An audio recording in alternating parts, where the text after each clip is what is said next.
Hi friends, എല്ലാവർക്കും നമ്മുടെ പുതിയ ചാനലിലേക്ക് സ്വാഗതം. അപ്പോൾ നമ്മൾ ഇന്ന് ഉരുക്കണ കാച്ചാൻ പോവാണ് വാവയ്ക്ക് വേണ്ടിയിട്ട്. അപ്പോൾ നമ്മൾ മുന്നേ ഒരിക്കലും വീഡിയോ ഇട്ടിട്ടുണ്ടായിരുന്നു. അത് ഷോർട്സ് ആയിട്ടാണ് ഇട്ടത്, അങ്ങനെ വിശദമായിട്ടൊന്നും വീഡിയോ ഇട്ടിട്ടില്ലായിരുന്നു. അപ്പോൾ അത് ഉരുക്കണ്ണ കാച്ചിട്ട് ഒരു മാസത്തിൽ കൂടുതലേറെ ഉണ്ടായിരുന്നു. അപ്പോൾ അത് കഴിഞ്ഞു. അപ്പോൾ നമ്മൾ കുറച്ച് വീണ്ടും ഒന്ന് വിശദമായിട്ട് ഒരു വീഡിയോ ആയിട്ട് എടുക്കാമെന്ന് വിചാരിച്ചു. ഉരുക്കണ്ണ കാച്ചുന്നത്, ഈ ഉരുക്കണ്ണയ്ക്ക് ഒരുപാട് ബെനിഫിറ്റ്സുകളുണ്ട്. നമ്മുടെ ഡോക്ടർ പോലും സജസ്റ്റ് ചെയ്യുന്ന ഒരു കാര്യമാണ് ഉരുക്കെണ്ണ കാച്ചി ഈ ന്യൂ ബോൺ ബേബിക്ക്, അതായത് കുഞ്ഞു കുട്ടികൾക്ക് തേച്ച് കൊടുക്കുക എന്നുള്ള കാര്യം. അവരുടെ ദേഹത്ത് വരുന്ന ഈ പൊരിച്ച പിന്നെ ഡ്രൈ സ്കിന്നിന് അങ്ങനെയൊക്കെ ആവുന്ന കുഞ്ഞുങ്ങൾ, പിന്നെ അവരുടെ ദേഹത്ത് കുഞ്ഞു കുഞ്ഞായിട്ട് ഇങ്ങനെ കുരുക്കൾ വരുന്നതിനൊക്കെ ഏറ്റവും നല്ലൊരു സാധനമാണ് ഈ ഉരുക്കെണ്ണ എന്ന് പറഞ്ഞാൽ. പക്ഷെ ആരും ഇത് മെനക്കെട്ട് ചെയ്യാൻ നിൽക്കാറില്ല, കാരണം നല്ല പണിയുള്ളൊരു സാധനമാണ് ഈ ഉരുക്കെണ്ണ കാച്ചി എടുക്കുക എന്ന് പറഞ്ഞാൽ. മിക്ക ആൾക്കാരും അത് വെർജിൻ കോക്കനട്ട് ഓയിൽ എന്ന് പറയുന്നത്. അപ്പോൾ അത് പുറത്തുനിന്നാണ് മേടിക്കാറ്, പക്ഷെ നല്ല റേറ്റുള്ളൊരു സാധനമാണ്. 1 കിലോയ്ക്ക് 1200 ഒക്കെ അത്രയും റേറ്റുണ്ട്. അപ്പം നമ്മൾ വീട്ടിൽ തന്നെയാണ് കാച്ചുന്നത്. മുന്നേ ഒരിക്കലും കാച്ചിട്ടുണ്ട്. അപ്പോൾ നമ്മളത് വീണ്ടും കാച്ചാൻ പോവുകയാണ്. അപ്പോൾ നമുക്കിനി അതിലേക്ക് കിടക്കാം. അപ്പോൾ നമുക്കാദ്യം തേങ്ങ ഒന്ന് പൊട്ടിച്ചെടുക്കാം.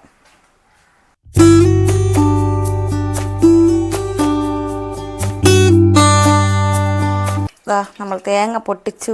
ഇനി ഒരെണ്ണം കൂടെ ഉള്ളൂ. 6 എടുത്തിട്ടുണ്ട്. അന്ന് നമ്മളൊരു 10 എണ്ണമാണ് തോട് കളഞ്ഞ് വെച്ചത്. അപ്പോൾ അതിൽ ആവശ്യം വന്നപ്പോൾ നമ്മളതിന്, അപ്പോൾ ചെറിയ തേങ്ങയാണ് ഇത്. അപ്പോൾ നമ്മൾ 6 എടുത്തിട്ടുണ്ട്.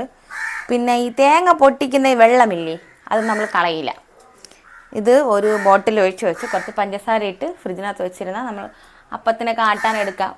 നല്ല സാധനമാണ്. അപ്പം നല്ല പഞ്ഞി പോലെ ഇരിക്കും. അപ്പോൾ പൊട്ടിച്ച് തീർന്നു. ഇനി നമുക്കിതിനെ ഒന്ന് തിരുമ്മിയെടുക്കാം. തേങ്ങ തിരുമ്മിയെടുക്കണം. എല്ലാം റിസ്ക്കുള്ള പണിയാണ്, കുഴപ്പമില്ല. കുഞ്ഞിന് വേണ്ടിയല്ലേ നമുക്ക് ചെയ്യാം.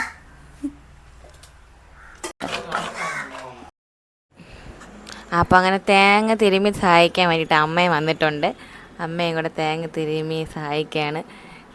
കുറച്ചുണ്ടല്ലോ തിരുമാനായിട്ട്, അപ്പോൾ അമ്മയും കൂടെ സഹായിക്കട്ടെ എന്ന് വിചാരിച്ചു. അപ്പോൾ നമ്മൾ തേങ്ങ തിരുമ്മി എടുത്തിട്ടുണ്ട്. അപ്പോൾ നമുക്കിനി ഇത് മിക്സിയിൽ വെള്ളം ഒഴിച്ച് അരച്ചെടുത്ത് പാലെടുക്കാം. 2 രീതിയിൽ ചെയ്യാം. ഒന്ന് ഇങ്ങനെ പാലെടുത്ത് ഇതുപോലത്തെ ഒരു ഡപ്പയിൽ വീഴ്ത്തി വയ്ക്കുക, എന്നിട്ട് ഫ്രിഡ്ജിനകത്ത് വയ്ക്കുക. പിറ്റേ ദിവസം ആകുമ്പോഴത്തേനും വെള്ളം താഴെയും തേങ്ങാപ്പാൽ മുകളിലും ഇങ്ങനെ വരും. പിന്നെ നമ്മൾ ആ പാലെടുത്ത് നമുക്കതിനെ ഉരുക്കിയെടുക്കാം. അങ്ങനെയും ചെയ്യാം. അല്ലാതെ കുറച്ച് വെള്ളം ചേർത്ത് തേങ്ങ മിക്സിയിൽ അടിച്ച് നന്നായിട്ട് പിഴിഞ്ഞെടുത്തതിന് ശേഷം അടുപ്പിൽ വെച്ച് അങ്ങനെയും കാച്ചിയെടുക്കാം. 2 രീതിയിലും ചെയ്യാം. നമ്മൾ അന്ന് ചെയ്തത് രണ്ടാമത് പറഞ്ഞതുപോലെയാണ്, അടിച്ചെടുത്ത് തേങ്ങാപ്പാലെടുത്ത് വെച്ചാണ് നമ്മൾ ചെയ്തത്. പക്ഷേ ഇപ്പോൾ സമയമില്ലാത്തത് കൊണ്ട് ഇതുപോലെ ചെയ്യാമെന്ന് വിചാരിച്ചു. അപ്പം നമുക്ക് ആദ്യം ഇതിനൊന്ന് നന്നായിട്ട് മിക്സിയിൽ അടിച്ചെടുക്കാം.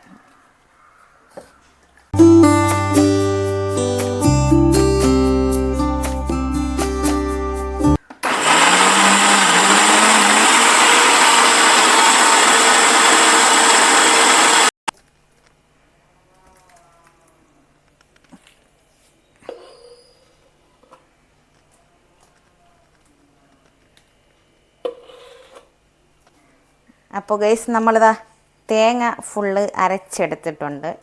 ഇനി അടുത്തത് പിഴിഞ്ഞെടുക്കുക എന്നതാണ് നമ്മുടെ അടുത്ത ജോലി. അപ്പോൾ നന്നായിട്ട് തന്നെ പിഴിഞ്ഞൊന്ന് എടുക്കണം.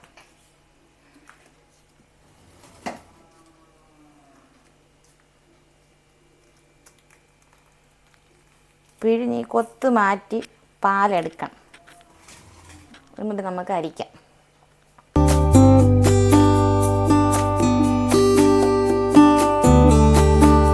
ഞാൻ കൈ കൊണ്ടൊക്കെ കുറേ നേരമൊക്കെ ഞാൻ വേണ്ടി വെച്ചു, പക്ഷേ തീരുന്നില്ല. അതുകൊണ്ട് ഞാൻ വിചാരിച്ചു തോർത്തിലരിക്കുകയാണ്.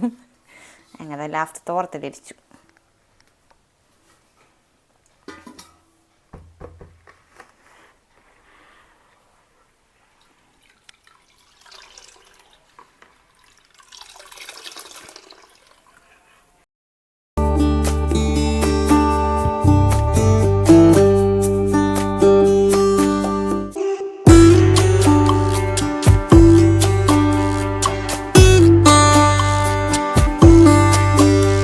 അപ്പോൾ നമുക്കിത് ഇത്രയും തേങ്ങാപ്പാൽ കിട്ടിയിട്ടുണ്ട്. അമ്മ നമുക്ക് തന്നെ അടച്ച്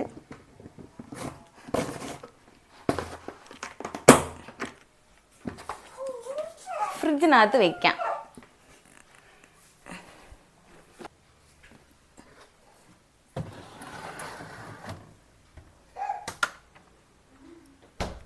എന്നിട്ട് നമുക്ക് നാളെ എടുക്കാം. അപ്പോഴത്തേനും ഇത് വെള്ളം അടിയിലും തേങ്ങാപ്പാലും മുകളിലായിട്ട് ഇങ്ങനെ തെളിഞ്ഞ് നിൽക്കും. അതെടുത്ത് നമുക്ക് ഉരുക്കാം. അപ്പോൾ ഗൈസ് നമ്മൾ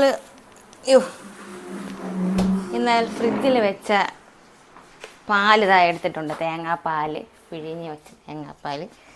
അപ്പോൾ നമുക്കത് തുറന്ന് നോക്കാം എങ്ങനെ ഉണ്ടെന്ന്.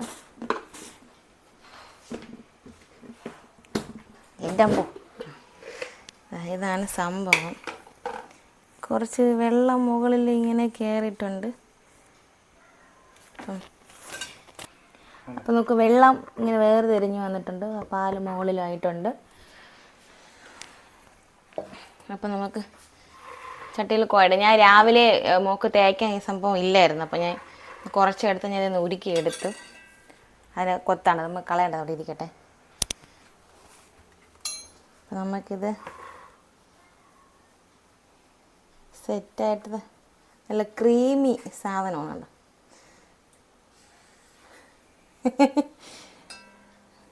നല്ല ഐസ്ക്രീം പോലെ ഇരിക്കുന്നുണ്ട്. നല്ല ക്രീമി സാധനമാണ്. നമുക്കിത് ഇതിലോട്ടൊന്ന് മാറ്റിയിട്ട് വെള്ളം കൊണ്ട് പതുക്കെ വേണം മാറ്റാൻ.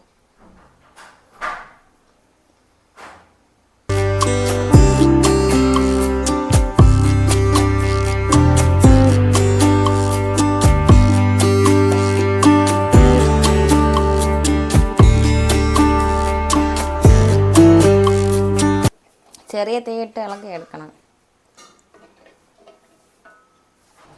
അപ്പോൾ നമ്മളിതാ തേങ്ങാപ്പാലെടുത്ത് വെച്ചത് നല്ല മെൽറ്റായിട്ട് വന്നിട്ടുണ്ട്. ഇനി ഇങ്ങനെ ഇളക്കി ഇളക്കി ഇളക്കി ഇളക്കി കുറേ സമയം ഇങ്ങനെ നിൽക്കുക. പക്ഷെ എനിക്ക് തോന്നുന്നു നമ്മൾ അന്ന് ഡയറക്റ്റ് തേങ്ങാപ്പാലെടുത്ത് നമ്മൾ കാച്ചിയെടുക്കുന്നേക്കാളും ഇതുപോലെ ഫ്രിഡ്ജിൽ വെച്ചിട്ട് കാച്ചിയെടുക്കുന്നതായിരിക്കും ബെറ്റർ എന്ന് എനിക്ക് തോന്നുന്നു. കാരണം രാവിലെ ഞാൻ മോക്ക് വേണ്ടിയിട്ട് കുറച്ച് തേക്കാൻ വേണ്ടിയിട്ട് ഇല്ലായിരുന്നു സംഭവം, എണ്ണ തീർന്നു പോയായിരുന്നു. അപ്പോൾ രാവിലെ കുറച്ച് ഈ തവിക്ക് തന്നെ, ഈ സ്പൂണിന് തന്നെ ഒരു സ്പൂണേ ഞാൻ എടുത്തിട്ടുണ്ടായിരുന്നുള്ളൂ. അതിൽ നിന്ന് എടുത്ത് ഞാൻ കുറച്ച് ഉരുക്കിയെടുത്തു. പക്ഷെ പെട്ടെന്നായി വന്നു. അപ്പോൾ എനിക്ക് തോന്നുന്നു നമ്മളല്ലാതെ ഡയറക്റ്റായിട്ട് തേങ്ങാപ്പാൽ എടുത്ത് ഇങ്ങനെ ഉരുക്കിയെടുക്കുന്നേക്കാളും ഇതുപോലെ ഫ്രിഡ്ജിൽ ഒരു ദിവസം വെച്ച്, ഒരു ദിവസം വയ്ക്കണമെന്നില്ല, അപ്പോൾ രാത്രി വെച്ച് കഴിഞ്ഞാൽ രാവിലെയൊക്കെ ആകുമ്പോഴത്തേനും നല്ല സെറ്റായിട്ട് വരും. അത് ക്രീം, ആ തേങ്ങാപ്പാലിൻ്റെ ക്രീമില്ലേ, അതിനെ എടുത്ത് ഇതുപോലെ ഇളക്കിയെടുത്ത് നമുക്ക് എണ്ണയാക്കി എടുക്കാം. അതാണ് എനിക്ക് തോന്നുന്നത് ഏറ്റവും എളുപ്പം. മറ്റേത് നമ്മൾ വെള്ളവും കൂടെ ചേർത്തല്ലേ തേങ്ങാപ്പാൽ എടുക്കുന്നത്. അപ്പോൾ ആ വെള്ളവും കൂടെ വറ്റാനുള്ള സമയം എടുക്കും. അന്ന് ഒരു 3 മണിക്കൂറെങ്കിലും എടുത്ത് കാണും. ഈ പാല് അടുപ്പത്ത് വെച്ചതിന് ശേഷം അത് വറ്റിച്ചെടുക്കാൻ തന്നെ, എണ്ണയായി കിട്ടാൻ തന്നെ. ഇത് ഇനി എത്ര സമയം എടുക്കുമെന്ന് നമുക്ക് നോക്കാം. എങ്കിലും എനിക്ക് എളുപ്പം ഇതായിട്ട് തന്നെയാണ് തോന്നുന്നത്. അപ്പോൾ അടുത്തതായത് ഇളക്കി സഹായിക്കാൻ വേണ്ടിയിട്ട് അമ്മയും വന്നിട്ടുണ്ട്. കുറച്ച് സമയം അമ്മയ്ക്ക് കൊടുത്ത് പണി, അമ്മയും ചെയ്യട്ടെ കുറച്ച് സമയം. അപ്പോൾ ഇനി അപ്പോൾ ഞാനും അമ്മയും ചേട്ടനും കൂടെയൊക്കെ മാറി മാറിയാണ് ഇത് ഇളക്കിയെടുത്തത്. കാരണം നല്ല പണിയുണ്ട് ഇത് ഇളക്കി വറ്റിച്ചെടുക്കാമെന്ന് പറഞ്ഞാൽ. ചേട്ടൻ വീഡിയോ എടുപ്പും ഇത് ഇളക്കൊക്കെ ഒക്കെ ആയിട്ടാണ് നിന്നത്. അപ്പോൾ ചെയ്യുന്നവരൊക്കെ നോക്കി സൂക്ഷിച്ച് ചെയ്യുക. ഒരുപാട് തീ കൂട്ടി വെച്ച് ഇങ്ങനത്തെ കുറുക്കി എടുക്കരുത്. കാരണം നന്നായിട്ട് കയ്യിൽ തെറിക്കാനുള്ള ചാൻസ് വളരെ കൂടുതലാണ്. നമുക്ക് സൈഡിലൊക്കെ കണ്ടോ എന്നതാ തെളിഞ്ഞ് വന്ന് തുടങ്ങിയിട്ട് നല്ല പ്യൂർ വൈറ്റ് വെള്ളത്തിൻ്റെ കളറ്. ഇതുപോലെ ഇങ്ങനെ ചെറുതാ പാല് നല്ല പിരിപിരാന്നായി തുടങ്ങിയിട്ടുണ്ട്. ഹലോ ഗൈസ്, അങ്ങനെ നമ്മുടെ എണ്ണതായി അവസാന ഘട്ടങ്ങളിലേക്ക് എത്തിക്കൊണ്ടിരിക്കുകയാണ്. 10 മണിക്ക് തുടങ്ങി നമ്മൾ 12:15 ആവാൻ പോകുന്നു. ഉടൻ വരെ എത്തി. ഇനി കുറച്ച് സമയം കൂടിയേ ഉള്ളൂ എണ്ണയുടെ അവസാന ഘട്ടത്തിലേക്ക്. ഇനി കൈ എടുക്കാതെ ഇങ്ങനെ ഇളക്കിക്കൊണ്ടിരിക്കുക. അപ്പോൾ ഗൈസ് നമ്മളിതാ അവസാനം കണ്ടിരിക്കുന്നു. എൻ്റെ പൊന്നോ, എന്ത് നേരം നിന്നിട്ടറിയുമ്പോൾ ഇവിടെ വരെ കൊണ്ടെത്തിച്ചത്. പാവം ചേട്ടനാണ് ഇളക്കി ഇത്രയും ആക്കി തന്നത്. അപ്പോൾ അതെൻ്റെ ലാസ്റ്റ് എത്തിയിട്ടുണ്ട്. അപ്പോൾ ഇതാണ് അതിൻ്റെ ഫൈനൽ. ഈ ബ്രൗൺ കളർ ആകുമ്പോഴത്തേനും നമുക്ക് നിർത്തുക. അപ്പോൾ കൊത്ത് അടിയിൽ പോകുമ്പോൾ കുറേയൊക്കെ അങ്ങ് അടിയിൽ പോയി. അപ്പോൾ നല്ല പോലെ എണ്ണ വടിഞ്ഞ് വന്നിട്ടുണ്ട്. അപ്പോൾ ഇവിടെ സ്റ്റോപ്പ് ചെയ്യുക. ഇനി നമുക്കിതിനെ അരിച്ച് മാറ്റി വയ്ക്കണം. അരിച്ച് മാറ്റി തണുത്തതിന് ശേഷം നമുക്ക് വേറെ ബോട്ടിലോട്ട് മാറ്റാം. ഇപ്പം നല്ല മണമാണ് കേട്ടോ, വീടിനകത്തൊക്കെ നല്ല മണം. രാത്രി 12 മണി 12:30 ആയി തീർന്നപ്പോൾ. അപ്പോൾ ഇത് 1 കിലോയുടെ ബോട്ടിലാണ്. അപ്പോൾ ഇതിൻ്റെ ഒരു 3/4 കിലോയ്ക്കുള്ള സാധനം നമുക്ക് കിട്ടിയിട്ടുണ്ട്. വളരെ ഹാപ്പിയാണ്, കാരണം ഇത്രയും കഷ്ടപ്പെട്ടതിൻ്റെ ഫലമുണ്ട് ഇതിൽ. അപ്പോൾ എല്ലാവരും ഇത് ട്രൈ ചെയ്ത് നോക്കുക എല്ലാവരും. അപ്പോൾ ഇഷ്ടപ്പെട്ട നമ്മുടെ വീഡിയോ ലൈക്ക് ചെയ്യുക, ഷെയർ ചെയ്യുക, കമൻറ്റ് ചെയ്യുക, സബ്സ്ക്രൈബ് ചെയ്യുക. ബൈ.